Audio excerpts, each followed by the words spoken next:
हाँ, नमस्कार और मैं हूं प्रतीक त्रिवेदी और इस वक्त मैं मौजूद हूं मथुरा में। जी हां, बातचीत के सिलसिले को रोज हम शुरू करते हैं दिल्ली से। मसला वही नोटबंदी का रहता है। पिछले 2 महीने लगभग होने को आए, बातचीत वहीं पे पहुंचती है, रोज फुटपाथ पे बात होती है। आज हम मथुरा पे मौजूद हैं और उत्तर प्रदेश का आगाज यहीं से चुनाव का भी होता है और यहीं से आगे का सफर भी हम तय करेंगे। लेकिन सवाल इस बात का है कि आज का मसला क्या है। मसला वही है मैनपुरी का जो दिन भर चलता रहा। लॉ एंड ऑर्डर का मसला है, उत्तर प्रदेश में कानून व्यवस्था का मसला है और यह बड़ा सवाल है जो कि लेकर हम यहाँ पर मथुरा में लोगों के बीच में मौजूद हैं। लेकिन अब सवाल यह भी है कि अगर कोई नोटबंदी की बात कह देगा तो मैं रोकूंगा भी नहीं किसी को। ठीक है, बहस होगी, अच्छी बहस होगी और यकीनन हल्लाबाजी नहीं होगी। अगर इसकी बात कह दें आप, नहीं, अमूमन बात दरअसल ये होता है जब टिकट मिलने की बात होती है तो सब लोग हाँ कह देते हैं और उसके बाद सब मुकर जाते हैं। तो मुकरेगा तो नहीं कोई, तो मैं बात शुरू करता हूँ फिर। जी, अच्छा संदेश जाना चाहिए। तो मैं आपका तारुफ भी करा दूं, लेकिन बात दरअसल ये कि जिस तरह से मैनपुरी की वो घटना हुई, जिसको कि एक बार फिर हम ताजा कर लेते हैं, जो कुछ हुआ उस महिला के साथ जो हुआ, उसने सिर्फ उसकी इतनी गलती थी कि उसने पता पूछ लिया था। और पता पूछने का इतना बड़ा, पहले उसके साथ बदतमीजी, छेड़खानी और उसके साथ फिर जो गुंडों ने किया वो सरेआम था और वो वीडियो वायरल हुआ, सबने देखा। सबसे पहले ये बात कि सबको शर्म आनी चाहिए, जो भी लोग थे शर्म आनी चाहिए। पहले उस वीडियो को देखेंगे, उस बातचीत को देखेंगे, फिर यहाँ पे बहस के लिए आएंगे कि आखिर उत्तर प्रदेश में कानून व्यवस्था का हाल क्या है।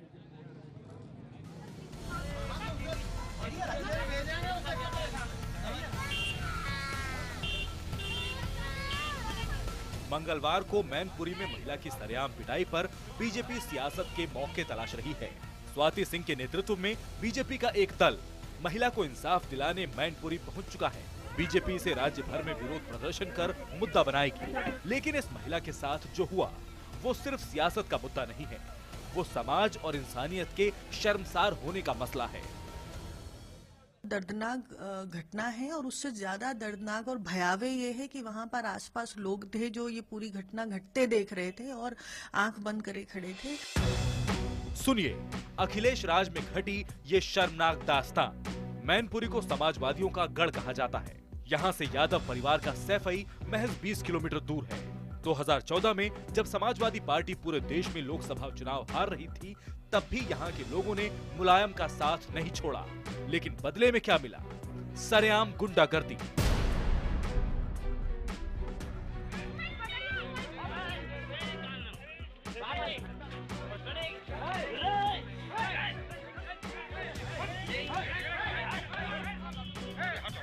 बुधवार के दिन एक महिला अपनी बेटी और पति के साथ मैनपुरी के स्थानीय बाजार में पहुंची। उसने 2 लोगों से पता पूछा। आरोप है कि इन दोनों ने महिला से छेड़खानी की।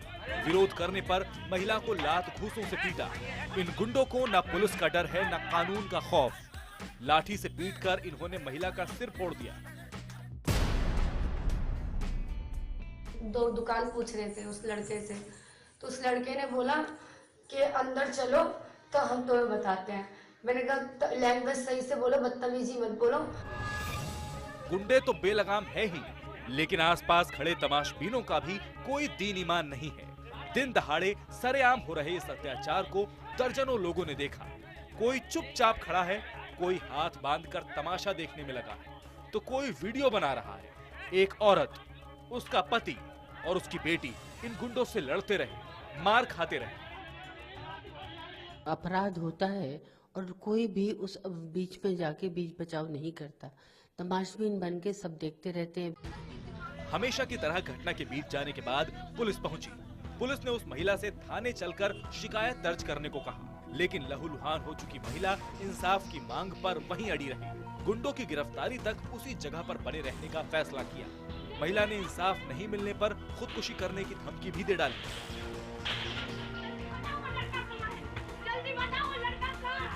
इनमें आपसी किसी बात को लेके वाद विवाद हुआ था, जिसको लेके घटना हुई और उसमें गिरफ्तारी की जा चुकी है। उसमें दोषी लोग हैं, उन पर कार्रवाई हो रही है और पुलिस के जो लोग भी दोषी पाए गए हैं उन पर कार्रवाई हुई है।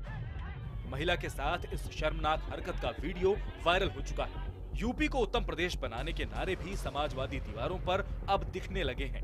चुनावी मौसम में इस दर्दनाक मामले पर सियासी रंग चढ़ना तो तय है, लेकिन इंतजार इस बात का है कि समाजवादी गढ़ में हुई इस शर्मनाक हरकत पर सियासत से आगे क्या होगा। सवाल इस बात का है कि अगर हम कहें तो बात दरअसल बनती नहीं। आप अपनी बीती, अपनी जो कुछ कहानी है बताने के लिए हमारे साथ पीड़ित खुद मौजूद हैं। जी, आपके साथ जब आपने पता पूछा तो दरअसल बात कहां से शुरू हुई, छेड़खानी और जिस तरह से बदतमीजी हुई वो सबने देखा, कैसे शुरू हुआ?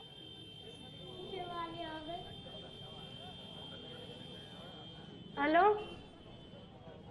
जी जी हेलो जी, मैं ये पूछ रहा हूँ जो कुछ हुआ आपके साथ उसके बाद कुछ लोग तमाशबीन भी बने रहे, वहां पे जो लोग मौजूद थे वो तमाशबीन बने रहे, उन्होंने आगे आके मदद नहीं की आपकी?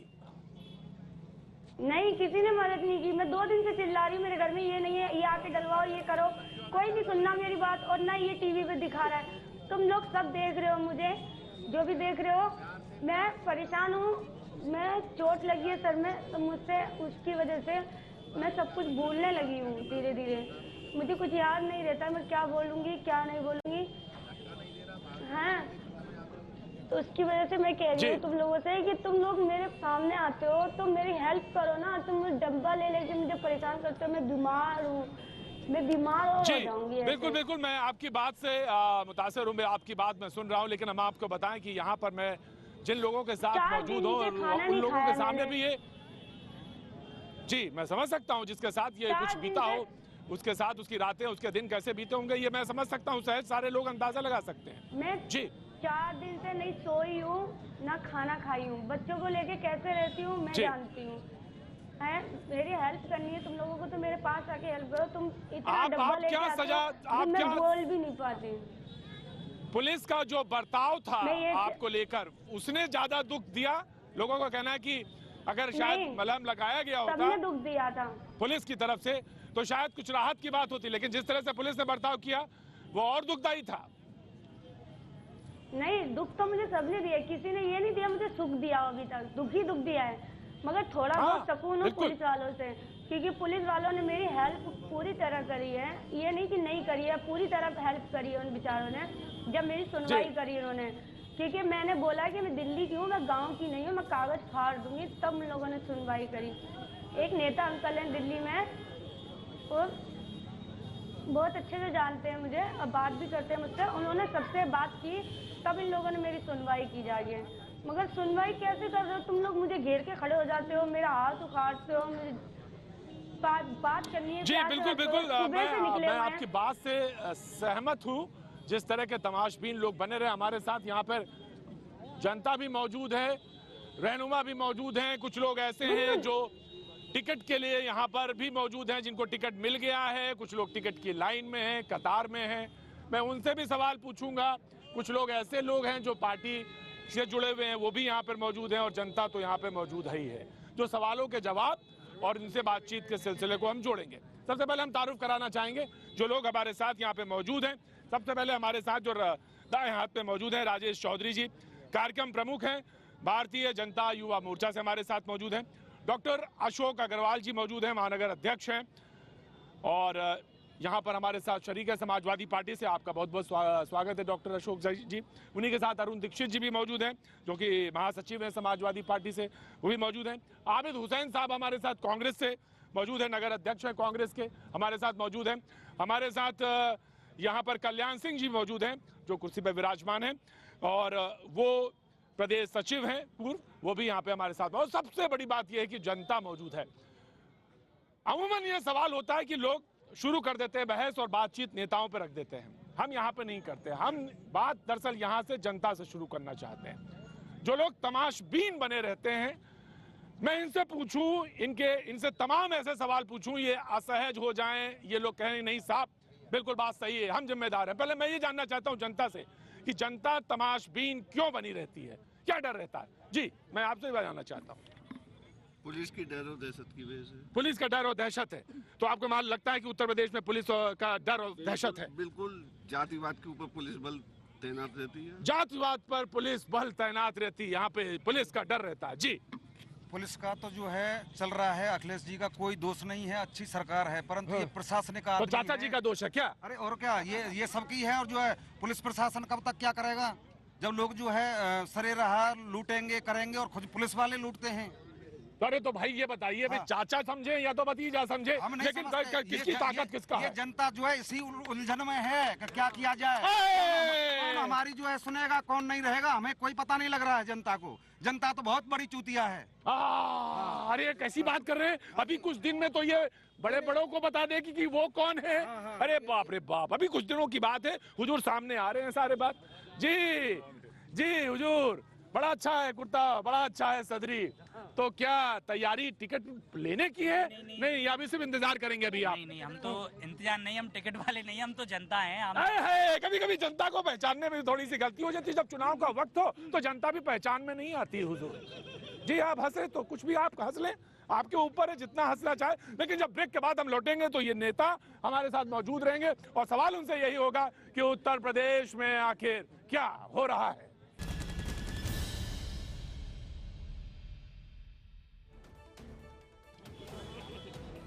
जी हाँ, यहाँ पर बेहद उतावलापन है, बस बोलने की बात कह दीजिए बस। ओहो, समंदर आ जाएगा, कतरे की क्या बात करते हैं आप। जी जी, सब बोलने को तैयार है, लेकिन सवाल एक मेरा भी है, जो भाई साहब ने बात कही थी और जो इधर इन्होंने कही थी। अरे बड़ा तीखा सवाल पूछ दिया था। इन्होंने कहा कि नेता तो साहब कुछ करते नहीं, पुलिस वालों का खौफ है। और मैं आज यही बात कर रहा हूँ, मैनपुरी इंसिडेंट के संदर्भ में बातचीत हो रही है और आज मथुरा के फुटपाथ पर हम यहाँ पर मौजूद हैं। जी राजेश जी, आपको टिकट मिला है और आप यहाँ पे चुनाव लड़ रहे हैं। मैं ये जानना, अशोक जी, मैं जानना चाहता हूँ कि आखिर सारे सवाल समाजवादी पार्टी सरकार जैसे ही बनती है, शुरुआत में भी वही सवाल लेता है, आखिर में भी वही सवाल लेता है, कानून व्यवस्था बेहद खराब है, क्यों? देखिए, जहाँ तक कानून व्यवस्था का प्रश्न है, मैं ये मानता हूँ कि उत्तर प्रदेश बहुत बड़ा प्रदेश है। कानून व्यवस्था की प्रॉब्लम, इस तरह की घटनाएं और दुर्घटनाएं। भाई जब चुनाव लड़ रहे थे तो मालूम था ना कि इतना बड़ा प्रदेश है, क्योंकि पहली बार पता चल रहा था इतना बड़ा प्रदेश है या नहीं? नहीं, हम सुनेंगे जरूर, लेकिन आप अगर पूरी कहानी बताएंगे तो आप बीच में ना टिकाइए ना, आप पूरी कहानी सुनिए भाई। प्रदेश है ना, पूरी 5 साल की सुनाएंगे क्या मुझे? अरे आप हरियाणा को उत्तर प्रदेश से कैसे तुलना कर सकते हैं? हरियाणा उत्तर प्रदेश का बच्चा है। जब जनादेश मांग रहे थे, तब कैसे मांग रहे थे? जनादेश तो हम भी मांग रहे हैं, भारी बहुमत से अखिलेश यादव सरकार बनाएंगे। वो बताएगा कि हमारी कानून व्यवस्था कितनी अच्छी है। जनता तय करेगी। लोग परेशान है हमसे, हमारे साथ जुड़ने को। अखिलेश यादव जरा क्लोजअप में दिखाइए, क्लोजअप में दिखाइए जी। हाँ। अखिलेश यादव भारी बहुमत से सरकार बनाएंगे। हाँ। और फिर बात करिएगा कि कहाँ की बात। क्या बात है अशोक जी, हाथ दिलाइए, हाथ दिलाइए। और सवालों को कैसे टाला जाता है, ये इनसे पूछे। वाह, सवाल क्या पूछा था मैंने, आप बताइए। आपने पूछा, मैंने सही जवाब दिया। बहुत सही जवाब दिया और जनता ने। अच्छा, अब मैं पूछता हूँ, सही जवाब दिया? बताइए, दिया? अखिलेश जी ने बहुत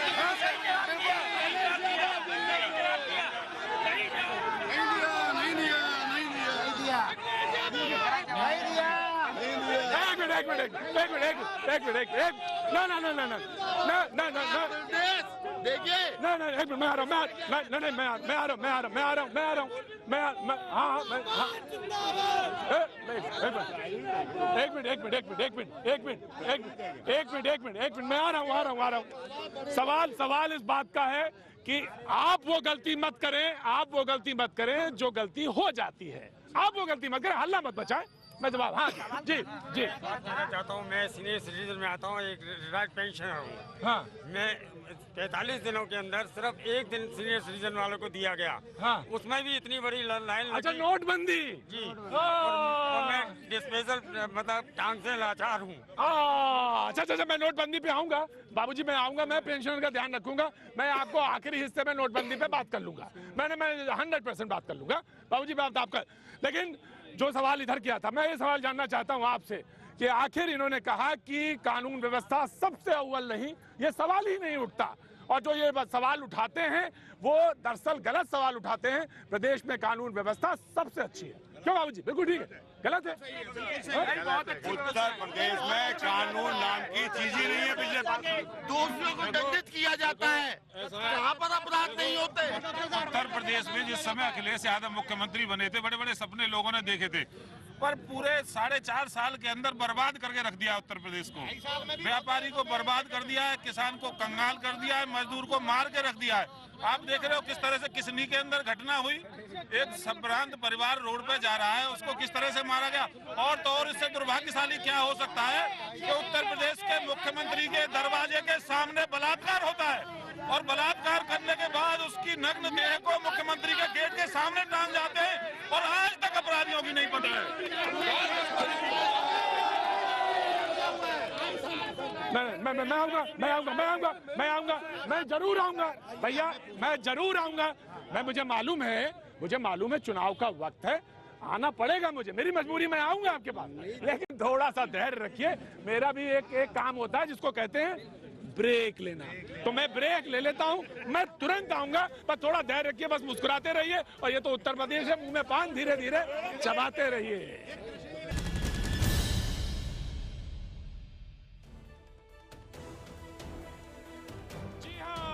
एक बार आपका फिर स्वागत है और मैं मौजूद हूँ मथुरा में। कभी कभी मुझे लगता है कि मैं अकेली सी जान और इतने पहलवान कैसे निपटूं इनसे।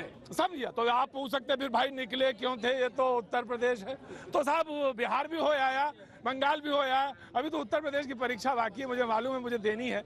लेकिन हुजूर कभी कभी ये पहलवान इतना मुश्किल खड़ा कर देते हैं और कोई दिक्कत नहीं है, सब हमसे मोहब्बत करते हैं और हम इनसे मोहब्बत करते हैं। तो दिक्कत बस ये है कि कभी कभी ये बहुत ज्यादा हल्ला मचाने लगते हैं, तब हम आपको बात कहने में थोड़ी सी दिक्कत होती। जी हाँ, मैं सर अब हुजूर बस अब आप ही के पास आ रहा हूँ। मैं बातचीत को सिलसिले को जोड़ने वाला हूँ, कांग्रेस वाले रह गए थे, उनको भी बोल ले दीजिए हुजूर। हाँ जी, तो जी साहब ये सवाल आ रहा था जी। कल्याण जी मैं आपके पास आ रहा हूँ। सवाल ये था कि इन्होंने कहा कि कानून व्यवस्था दुरुस्त है, ये खाम का राजनीतिक मुद्दा बनाया जाता है और जब जब समाजवादी पार्टी सरकार बनती है विपक्ष इसको मुद्दा बनाता है, ये इनका कहना था। जी देखिए, ऐसा है जहां देश का जो अपने आप को सबसे बड़ा फकीर कहता हो और गरीब कहता हो और जो प्रधानमंत्री जैसे पद पे हो, जब वो ये कहे कि मुझे अपनी जान का खतरा, तो पूरे देश में कानून व्यवस्था दुरुस्त समझी जाएगी। जहां तक उत्तर प्रदेश की बात है, उत्तर प्रदेश की बात जब आप कर रहे हैं, कानून साहब की मैनपुरी कांड है, 100% 100 नंबर गाड़ी है, कल परसों चली है, उन्होंने घटनाएं की हैं। और मथुरा का जवाहर बाग कांड इस बात का निर्विवाद वो है मजबूत तरीके से सबूत कि कानून व्यवस्था कितनी मजबूत उत्तर प्रदेश के अंदर है। जो लोग इस बात को करते हैं, जो लोग इस बात की कहते हैं कानून व्यवस्था मजबूत है, कानून व्यवस्था उत्तर प्रदेश में पूरी तरह ध्वस्त है। बहन बेटी सुरक्षित नहीं है और गरीब मजदूर भी सुरक्षित नहीं है। आधी से ज्यादा पुलिस नोटबंदी में लगी हुई है। केंद्र सरकार ने ऐसा एक योजना दे दी जिससे उत्तर प्रदेश शासन को ये लग रहा है कि हम नोटबंदी में हमारी फोर्स लगी है, इससे कानून व्यवस्था। जी अजय कल्याण जी भी बैठे हैं। कल्याण जी कहा कि कानून व्यवस्था ध्वस्त है, आपके ही पार्टी के अभी जी बोल रहे हैं, ये बात सही है? बिल्कुल सही है, बिल्कुल सही है, इसमें कोई दो राय नहीं है। हाँ। और सर मैं एक बात और कहना चाहूंगा। हाँ। ये नोटबंदी जो हुई है, इससे लॉ एंड ऑर्डर में और व्यवस्थाएं गड़बड़ाएंगी, ये निश्चित मान लीजिए, चाहे उत्तर प्रदेश की हो चाहे सेंटर की गवर्नमेंट हो, इन पे संभलने वाली। यानी नोटबंदी ने कानून व्यवस्था की तरफ बात मोड़ी है, आप बताइए साहब।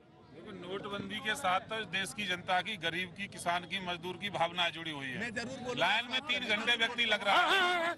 जो ऐसा सर लिख लीजिए, गरीब तो और गरीब कर दिया है, गरीब बेरोजगार कर दिया है और लूटपाट बढ़ेगी, निश्चित बेरोजगारी बढ़ेगी, भ्रष्टाचार बढ़ेगा। 3 घंटे लाइन में लगने के बाद भी आदमी कहता है देश के लिए अच्छा काम हुआ है। जिनके पास काला धन था वो परेशान है नोटबंदी से, केवल जिनके पास ब्लैक मनी थी, बेईमानी का, भ्रष्टाचार का पैसा था, वो नेता परेशान है।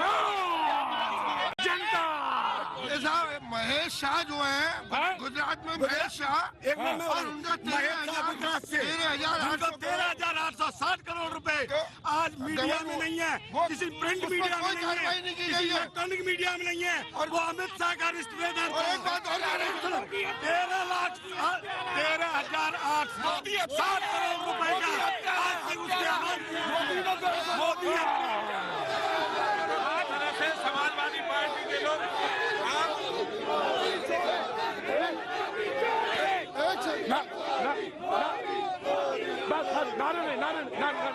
लॉ एंड ऑर्डर की क्या स्थिति है यहाँ समाजवादी पार्टी के लोगों को यही देख लो, कहीं जाने की जरूरत नहीं है। किस तरह से कानून व्यवस्था को यहाँ के नेता ही खराब कर रहे हैं समाजवादी पार्टी के। मुलायम सिंह जी ने कहा था आजमगढ़ में एक बयान दिया था बलात्कार के ऊपर कि छोटी छोटी घटनाएं बच्चे कर जाते हैं। जिस पार्टी का मुखिया बलात्कार के फेवर में बोलता है उससे क्या आप लॉ एंड ऑर्डर की अपेक्षा जी समाजवादी पार्टी के मैं आ रहा हूँ। जब तुम्हारी पार्टी के प्रवक्ता बोल रहे हैं तो पार्टी के प्रवक्ता बोलेंगे या तुम या 10 आदमी थोड़ी बोलेगा। मैं आऊंगा जी मैं आपके माध्यम से बता देना चाहता हूँ, भाजपा के पास केवल भाषणबाजी देने के सिवा कोई मुद्दा नहीं है। अखिलेश यादव जुमलेबाजी के अलावा केवल जुमलेबाजी। आज 80% जनता जो लाइन में लगी हुई है, जिनके पास खाने पीने की समस्या नहीं है, मैं इनसे पूछना चाहता हूँ इन्होंने क्या अपराध किया था, उस पर ये क्यों नहीं बोलना चाहते? केवल मोदी का नाम लेकर के देश को गुमराह कर रहे। हमारी कानून व्यवस्था इतनी है मैंने सुना मैं आ रहा हूँ, मैं आऊंगा आपसे। मैंने सवाल पूछा था जी। शांत जी। हाँ व्यापारी इतना परेशान है जिस मोदी यही के मथुरा के हैं, कम से कम एक मथुरा के हैं। कौन सा व्यापार है? मैं उत्तर प्रदेश उद्योग व्यापार संगठन जिला मैं इंडस्ट्रियल हूँ। देखिए मैं एक मिनट देखिए अगर ना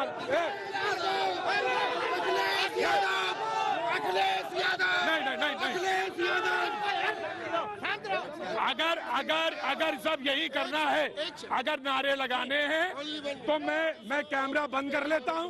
सुनिए नहीं मेरी बात सुनिए। मैं कैमरा बंद कर लेता हूं और उसके बाद नारे लगा लीजिए। अब रुकिए, मुझे एक करके बात सुनने दीजिए। जी आप अपना परिचय दीजिए फिर बोलिए।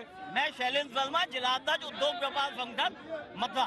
जी इतनी हालत करा रहे लघु और सक्षम उद्योग का। योगीराज भगवान श्री की जन्मस्थली है मथुरा। यहाँ मुकुट श्रृंगार और पोशाक और कंठी माला का कारोबार है।